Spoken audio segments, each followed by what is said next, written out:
ఎల్లుండి 3 రోజులు కూడా తీవ్రమైనటువంటి వర్షాలు వచ్చేటువంటి కార్యక్రమం. కాబట్టి అత్యవసర పరిస్థితి అయితే బయట రండి, లేదా ఎవరు కూడా బయట రాకుండా ఇంట్లోనే ఉండమని చెప్పి కూడా గూడూరు నియోజకవర్గంలో కూడా రిక్వెస్ట్ చేస్తున్నా. అలాగే ఇక్కడ ఇవన్నీ కూడా నిన్న కలెక్టర్ గారు వచ్చి అన్ని పరిశీలించి వెళ్ళారు మన కలెక్టర్ గారు. అలాగే ఈరోజు అరుణ్ బాబు గారు ఐఏఎస్ గారిని తిరుపతి జిల్లాకి కేవలం ఈ తుఫాన్కి ఇన్ఛార్జిగా స్టేట్ ఆఫీసర్గా మనకు కూడా వచ్చారు. ఆయన కూడా ఇప్పుడు కలిసాం. ఆయన కూడా చెప్పారు బాగా తీవ్రంగా ఉంది గూడూరు కాన్స్టిట్యున్సీ అని చెప్పి. కాబట్టి దయచేసి చిలకూరు, వాకాడు, కోట మండల వాళ్ళు చాలా జాగ్రత్తగా ఉండాలని చెప్పి కూడా రిక్వెస్ట్ చేస్తున్నాం.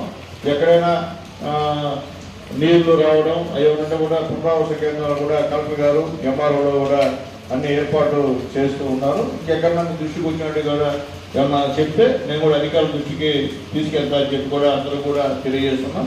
అలాగే మీ ఊళ్ళో ఎక్కడన్నా ఎస్టీ కాలనీలో నీళ్లు వచ్చి ఆహారానికి ఇబ్బందికరంగా ఉంటే మీరు పార్టీకి సంబంధించండి. మళ్ళీ నెంబర్ ఉంది మీ దగ్గర, తను మళ్ళీ ఇస్తాడు.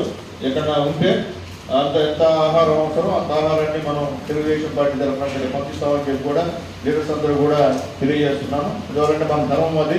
ఎందుకంటే పేదవాళ్ళు ఎస్టీలు ఇబ్బంది పడుతూ ఉంటే మనం ఆదుకోవాల్సిన పరిస్థితి తెలుగుదేశం పార్టీగా మనందరి మీద ఉందని చెప్పి కూడా తెలియజేస్తాం. నాయకులు కూడా మీకు కూడా ఖచ్చితంగా మీరు చేయాలా. ఈ టైంలో కాకపోతే ఇంకే టైంలో మనం చేయలేము పేదవాళ్ళకి. కాబట్టి ఖచ్చితంగా ఇక్కడ తెలుగుదేశం పార్టీ నాయకులు, క్యాడరు అందరూ కూడా పేదవాళ్ళకి ఈ సహాయ కార్యక్రమాలు చేయాలని చెప్పి కూడా అందరూ కూడా పేరున రిక్వెస్ట్ చేస్తున్నాం. కాబట్టి ఈ విషయంలో అప్రమత్తంగా అని చెప్పి గూడూరు నియోజకవర్గంలో ప్రజలందరూ కూడా కోరుతున్నాం.